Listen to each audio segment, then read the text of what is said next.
오늘 본문 속에서 하나님은 예레미야에게 줄과 멍에를 만들어 목에 걸고 유다와 또 열방을 향해 말씀을 선포하라 그렇게 명령하십니다.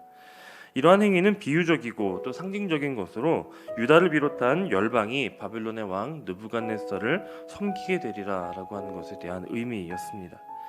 당시 이스라엘은 바벨론에게 조공을 바쳐가며 이 바벨론의 눈치를 봐야 하는 그런 상황이었고, 반대로 바벨론은 이미 근동의 패권을 쥐고 있는 강대국이었습니다. 그리고 이런 바벨론에게 대항하기 위해 유다의 시드기야 왕과 더불어 주변의 다른 약소 국가들이 동맹을 맺기 위해 이 예루살렘에 사신들을 보내고 또 그들로 하여금 예루살렘에서 동맹을 맺고 회의를 열게 한 것입니다.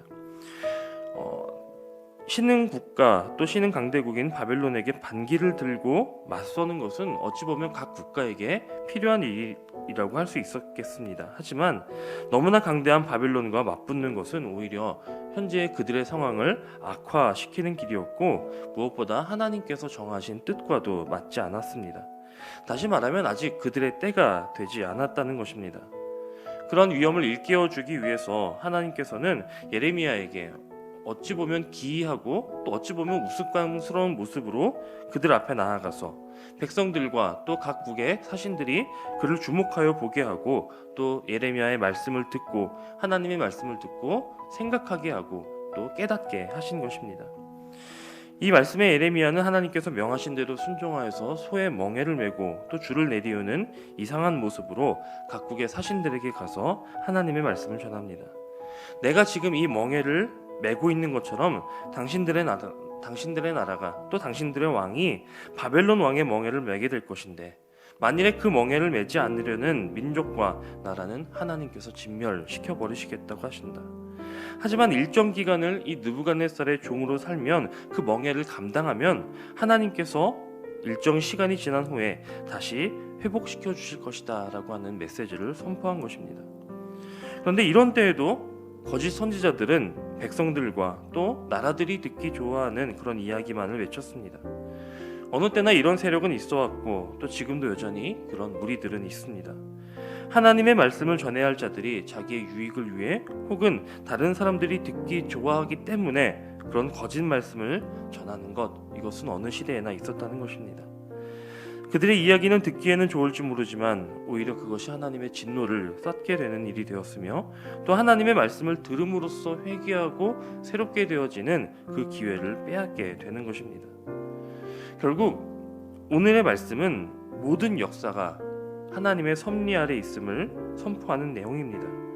하나님께서는 이스라엘의 멍에와 줄로 바벨론의 느부갓네살을 사용하시는 것이니, 그런 하나님의 뜻에 거역하며 그 멍에를 벗어버리려는 노력과 또 그렇게 모의하는 유다와 국가들을 향해 그것이 하나님의 뜻이 아니니 지금은 바벨론과 느부갓네살을 섬기며 살라라고 하는 것입니다. 물론 이 멍에는 유다 백성들을 비롯한 일반인들에게는 굉장히 거슬리고 또 괴로운 곤욕이었을 것이고, 무거운 짐, 그 속의 짐, 또 형틀이었을 것입니다. 하지만 그것은 그들이 반드시 감당해야 할 멍에였다는 것입니다. 물론 바벨론의 왕 느부갓네살이 이스라엘보다 혹은 다른 나라보다 더 의롭고 혹은 더 하나님을 잘 섬겼기 때문에 하나님께서 그들을 사용하신 것이 아닙니다. 바벨론 왕 느부갓네살은 하나님을 믿지 않는 자였으며 또 침략자였죠.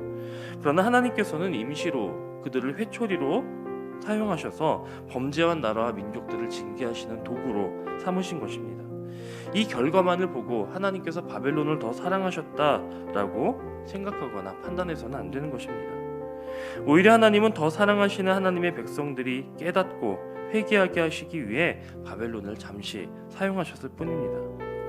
물론 당시 이스라엘의 백성들은 이러한 사실을 이해하지 못했겠지만, 이것은 어디까지나 하나님의 섭리와 계획 가운데 주님의 뜻하신 기간과 또 주님의 뜻하신 방법대로였다는 것입니다.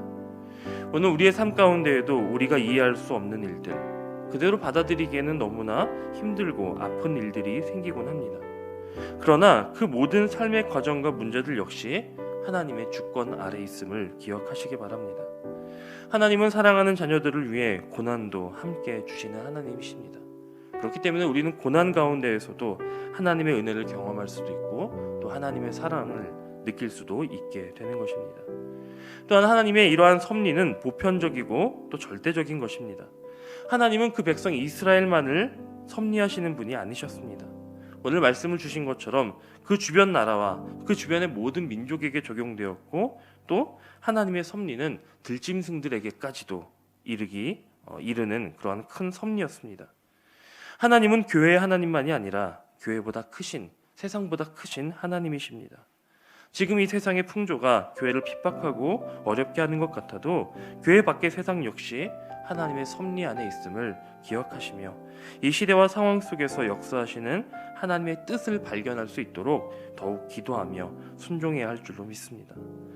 그렇게 하나님의 섭리와 주권에 순종하는 이들에게는 하나님은 회복과 또 평화를 약속하셨습니다. 11절 말씀은 그러나 그 목으로 바벨론 왕의 멍에를 메고 그를 섬기는 나라는 내가 그들을 그 땅에 머물러 밭을 갈며 거기서 살게 하리라 하셨다라고 말씀하고 있습니다. 분명 힘들고 곤욕스러운 줄과 멍에였지만 그럼에도 불구하고 섭리하신 하나님을 믿고 우리에게 지금 허락된 멍에와 줄마저도 하나님께서 사용하시는 도구임을 믿는 것입니다. 예수님께서도 마태복음 11장에서 수고하고 무거운 짐진 자들아 다 내게로 오라 내가 너희를 쉬게 하리라. 나는 마음이 온유하고 겸손하니 나의 멍에를 메고 내게 배우라. 그리하면 너희 마음이 쉼을 얻으리니 이는 내 멍에는 쉽고 내 짐은 가벼움이라 하시니라고 하셨습니다. 쉬게 하신다고 말씀하시고 쉽다고 말씀하십니다. 그리고 가볍다고 말씀하십니다. 즉 믿고 주님께 맡기면 능히 감당할 수 있도록 하시겠다는 뜻입니다. 내가 하나님을 사랑하고 하나님의 뜻 가운데서 살아가고 있다는 것이 확실하다면 하나님께서 내게 지금 주신 모든 것이 하나님의 최선이며 또 하나님이 나에게 허락하시는 가장 좋은 것, 가장 필요한 것임을 기억하시기 바랍니다. 우리 주님은 역사의 주인이십니다. 역사는 사람의 뜻대로 되는 것이 아니라 하나님의 뜻대로 되는 것입니다. 그러므로 주님이 모든 상황을 주관하심을 믿으며 때로는 내 마음과 내 뜻대로 이루어지지 않아도 하나님께서 보시기에 더 좋은 타이밍과 또 더 좋은 뜻이 있음을 믿고 그 믿음의 걸음을 담대하게 걸어가는 저와 여러분이 되시기를 주님의 이름으로 축원합니다.